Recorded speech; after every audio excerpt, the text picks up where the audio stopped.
Sleeve வந்து நம்ம cut பண்ண போகிறோம். ஸ்லீவ் வந்து மார்க் பண்ணுறேன். பாடி மெஷர்மெண்ட்டில் இருக்குது. இவ்வளோ 1/2 இன்ச்சு கீழே வச்சு மார்க் பண்ணிவிட்டு அவங்களோட ஸ்லீவோட உயரம் வந்து 8 இன்ச்சு, அரை இன்ச்சு சேர்த்து 8 இன்ச்சாக வச்சு நான் மார்க் பண்ணியிருக்கேன். மார்க் பண்ணி ஸ்ட்ரைட் லைன் போட்டுட்டேன். அவங்களோட அடங்கி சுற்றளவுக்கு வந்து 3/4 வச்சு நான் மார்க் பண்ணி அதே ஸ்ட்ரைட் லைன் போட்டேன்.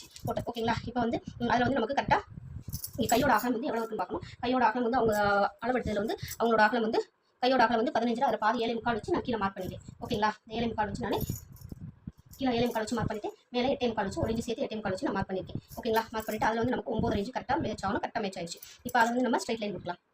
அது வந்து இந்த மாதிரி ஸ்ட்ரைட் லைன் போட்டாச்சு. போட்டுட்டு இப்போ நம்ம அதுலேருந்து இப்போ அதில் பாதி அளவு 4/4 வைக்கணும். 9 பாதி 4/4 வச்சு மார்க் பண்ணிவிட்டு மேலே 1/2 இன்ச்சு வச்சு நான் மார்க் பண்ணிக்கிறேன். மேலே 1/2 இன்ச்சு வச்சு மார்க் பண்ணியாச்சு. மார்க் பண்ணிவிட்டு இதை இந்த மாதிரி ஸ்ட்ரைட்டாக கோடு போட்டு இந்த பக்காவை கொடுத்து வரைஞ்சாச்சு ஸ்லீவ். ஓகேங்களா? இப்போ 2 இன்ச்சு வச்சு நான் இங்கே வந்து மார்க் பண்ணிக்கிறேன். அந்த 2 இன்ச்சு மார்க் பண்ணிவிட்டு அதுலேருந்து இந்த மாதிரி பெண்டு கொடுத்து நான் வரைஞ்சிட்டேன். இவ்வளோ தாங்க ஸ்லீவ். ஒரு ஸ்லீவ் வந்து நம்ம மார்க் பண்ணி கட் பண்ணுற பாடி மெஷர்மெண்ட் எடுத்து. ஓகேங்களா? இது புரியுதான்னு எடுத்து கமெண்ட்டில் சொல்லுங்கள். இப்போ நான் அதை வந்து கட் பண்ணி எடுக்கிறேன்.